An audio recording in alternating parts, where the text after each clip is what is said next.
What up, though? I go by the name of Slade for the mighty Beat Lo-Fi Social, and this is my 24/7 HH King Beats. You yacht. Let's go. I'm not calling you a yacht, but you might be a yacht. You never know. It's kind of short for the yacht, but anyway, we're not here for disrespect. Recently, after playing the set out there in one of my favorite cities, close to home, Detroit. Shout out to Ypsilanti. Shout out to People's Records too. We go out there every time we hit Detroit. This was one of those super weird occasions where you run into a legend and you don't know it's a legend until you actually start talking to him and figure out what his name is. A dude by the name of DJ Dez. It was me, my guy Neek. We were at the record store going through records. And he started noticing what we were picking up. And he's like, yo, you should mess with this Brothers Johnson record. Literally, he handed us a whole bunch, but the Brothers Johnson record was the one that stuck out. Sounds very familiar to you. You might know it from Tevin Campbell and Quincy Jones, but the original sample is from Brothers Johnson, a joint called Tomorrow. If you don't know the song, go find the song. It's probably one of the most ridiculous songs out there in terms of R&B. If you really in the 80s R&B, go grab it. And I ended up finding out that the Brothers Johnson Tomorrow record was actually covered by Tevin Campbell and Quincy Jones, which is kind of nuts. So as soon as I heard the sample, I had to flip it, of course. If something catches my attention, I have to go toward it. Normally, me and my friends joke about it, call it, having a strong frontal lobe. If you have to go directly to whatever it is at that very moment. And so sometimes I'll just hear a sample right off the rip and I'll just start chopping it. And as I was going through the record, it was heat on the record, though. Let's be clear. It is Brothers Johnson. Thumbing through. And then the next song played, and it was this. It was Tomorrow. And I didn't know that they did it. I thought I put on a Quincy Jones record. I thought Tevin Campbell was getting ready to sing. Not so much. I'll try to find things that I can just manipulate. So either if it's a vocal sample or if it's some kind of weird synthesizer, some type of string. And then what I'll do on other occasions, too, is I'll kind of go through a record and I'll take from different songs, bits and pieces. I'm not gonna lie to you, I'm not that big of an emotional dude, but anything that makes me happy, that's normally where beats come in. This is dope. All right, tight, let's go. Like my man Neek and Ad used to get at me about not going to the end of the record, but like a lot of times, man, you find that one joint up top. You can go back to the end of the record and add more, or you can damn near make 3-4 beats out of the same song. Depends on if you focus, though. Mostly for like things that are more beat set related, maybe more boom bap related, I'll use my MP. But I also have a Push, I also have Ableton, I also have Machine. And so if I need to do something really quick where I'm actually playing everything out, more than likely I'll go to the Machines for that, just so everything can kind of be seamless across the board. But if I really want to dirty up the drums, make them sound a little bit warmer before they get to the computer, I'll go either with my 1000 or my 4000 MPC. And so what I like to do too, sometimes is I like to go back through in the MPC, just because, like, at least for me, I like to be able to separate the levels, like separate the different filters. So one might be all high end, one might be mids, kind of like what you're hearing right now, and there might also be the bass. I don't know. The MPCs always have a sound that you really can't replace, or you can attempt to mimic it, but it's not quite it. One of my favorite features on here is the fact that you can actually lower the bit rate on the samples. It just gives it a little bit more of a nostalgic feel.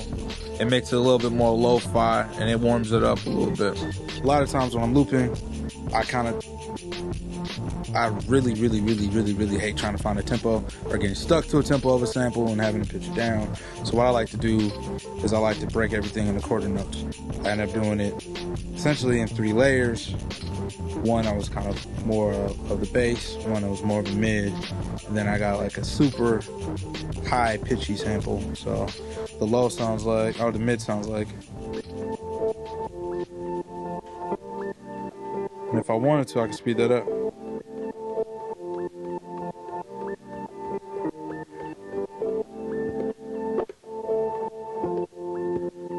I can slow it down.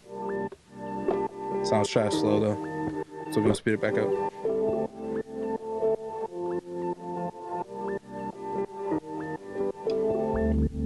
And there you go.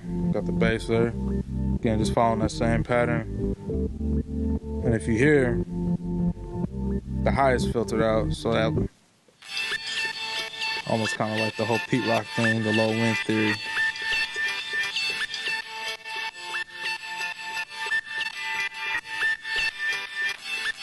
Then in terms of drums, so there's a really dope, like I was talking about before, there's a really dope effect where you can bring down the bit rate. And when you bring down the bit rate of a sample, it essentially, if you were to look at it, almost kind of like if this was like a high pass and a low pass, the more information you have, the more range of frequency you have, the lower the bit rate, the less information you have, and sometimes lower information is bliss. Kind of like ignorance is bliss. How about it? Oh boy. So if you hear it, there's a little bit of noise behind the kick. One of my favorite things about tape, sometimes I use it for a track to record certain sounds and record it back in Ableton, is that there's a consistent sound in there where you don't need reverb. You don't need anything else to make it feel like it's all one track or one thing. So sometimes when you have additional noise behind the sample, like you can hear on this hi-hat or this kick,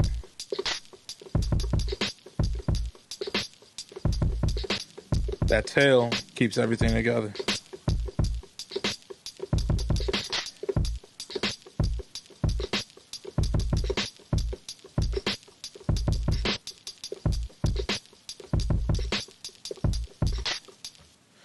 And so, with that being said, all those small pieces come together. I also played a couple instruments on it, which is the bass line. Actually, let's mute those. I played two different bass lines, but we don't want them on top of each other because that sounds like basura. That is trash. Not good.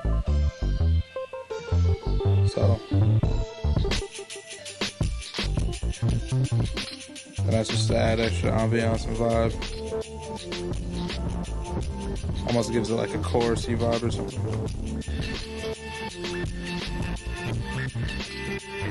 Second bass line. And so for like the bass lines that I'm taking in and out, I actually played those from Logic. If you're looking to get started producing, you don't necessarily have major plugins or anything like that. It's a great place to start because the sounds already are really high quality actually. I like the drums a little loose, just so you can kind of just hold pocket. Melody to really be there. I'm really big into melodies. I love melodies. It's pretty much like getting ice cream and like just going for the cup. Like, go get the waffle and then put chocolate on the side of that and throw the sprinkles. It's about the experience, you know. Get everything, and that's kind of what the melody does. Because after you get the melody, you can pretty much filter everything else out, and you can just play on top of it and create like a whole different vibe. What's really dope about JJOS, which is the operating system for the MPC, some people might have a Kai OS. This is Japanese Genius. It's kind of modded, but I can actually go from my laptop with my keyboard and record directly into it and have that play as like one whole track without having to go through the sample window and then trying to hold it and make sure I played it in time. And actually, if the beat is 4 bars, which this one is, I can loop and get right to it. In terms of influences, I'm from Michigan, so it's only right that I say Jay Dilla, but that's kind of like, that's like when you say like top 5 dead or alive and you put Jay-Z in there. It's kind of predictable. Definitely got to go Pete Rock. Definitely got to go Q-Tip. For those who aren't really familiar with like West Coast like that, Battle Cat is hands down in my top 2. If you've ever heard Corrupt's We Can Freak It, if you even heard Cali Is Active by the Dog, just from the bass lines to the groove to, like, I grew up loving Roger Zapp. I'll go play in New York with Beat House, or I throw my own night here in Chicago called Beat Lo-Fi Social at Deadbolt, or I'll go to Division Gallery in Detroit and just get booked to play beats. a lot of times, man, like, for something like this, I would want, like, it'd be dope to find, like, a really, really, really dope singer. Like, almost kind of like on a Miguel vibe for the chorus. I don't know who I want for the rapper, though. We'll figure that out. In terms of actual music projects, I'm going to be releasing a series of remixes and singles exclusively to SoundCloud and Bandcamp. So please follow me, soundcloud.com/IamSlade. Also, IamSlade.bandcamp.com. What's really next, man, is I want to get the hell out of town again. I just got back from London not too long ago, DJing out there. Shout out to Simon. I got a crazy wanderlust right now of getting the hell out of here.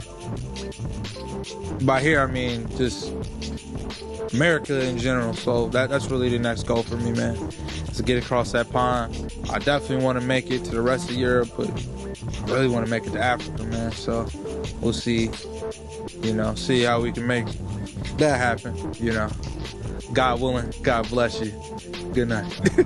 Thank you, 24/7 Slade signing out. Actually, I think I was supposed to do it from the hairline, but I ain't really got one because I'm bald. Anyway, bang. Thank you.